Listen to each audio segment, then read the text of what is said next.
महर्षि भृगु ने क्यों मारी थी भगवान विष्णु की छाती पर लात? पौराणिक कथा के अनुसार महर्षि भृगु ब्रह्मा जी के मानस पुत्र हैं। उनकी पत्नी का नाम ख्याति था जो दक्ष की पुत्री है। महर्षि भृगु सप्तर्षि मंडल के एक ऋषि हैं। सावन और भाद्रपद में वे भगवान सूर्य के रथ पर सवार रहते हैं।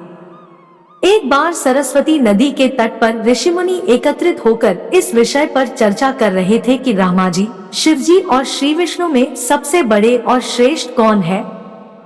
इसका कोई निष्कर्ष न निकलता देख उन्होंने त्रिदेवों की परीक्षा लेने का निश्चय किया और ब्रह्मा जी के मानस पुत्र महर्षि भृगु को इस कार्य के लिए नियुक्त किया। महर्षि भृगु सर्वप्रथम ब्रह्मा जी के पास गए।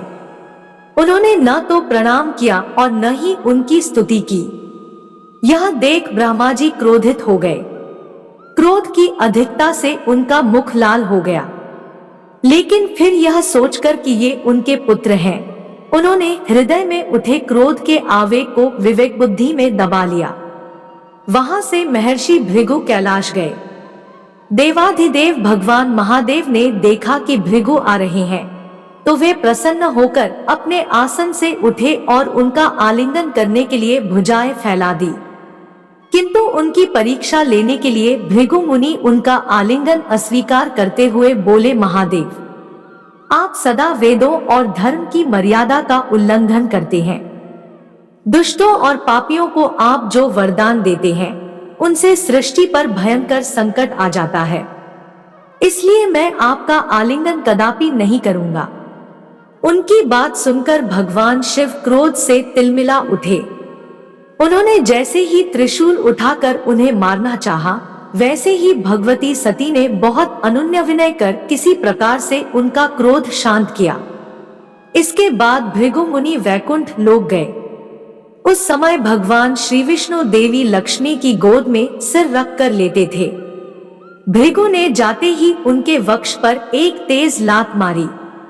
भक्तवत्सल भगवान विष्णु शीघ्र ही अपने आसन से उठ खड़े हुए और उन्हें प्रणाम करके उनके चरण सहलाते हुए बोले, भगवान, आपके पैर पर चोट तो नहीं लगी?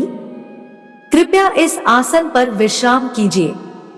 भगवान, मुझे आपके शुभ आगमन का ज्ञान न था, इसलिए मैं आपका स्वागत नहीं कर सका। आपके चरणों का स्पर्श तीर्थों को पवित्र करने वाला है। आपके चरणों के स्पर्श से आज मैं धन्य हो गया। भगवान विष्णु का यह प्रेम व्यवहार देखकर महर्षि भृगु की आंखों से आंसू बहने लगे। उसके बाद वे ऋषिमुनियों के पास लौट आए और ब्रह्मा जी, शिव जी और श्री विष्णु के यहाँ के सभी अनुभव विस्तार से कह बताया।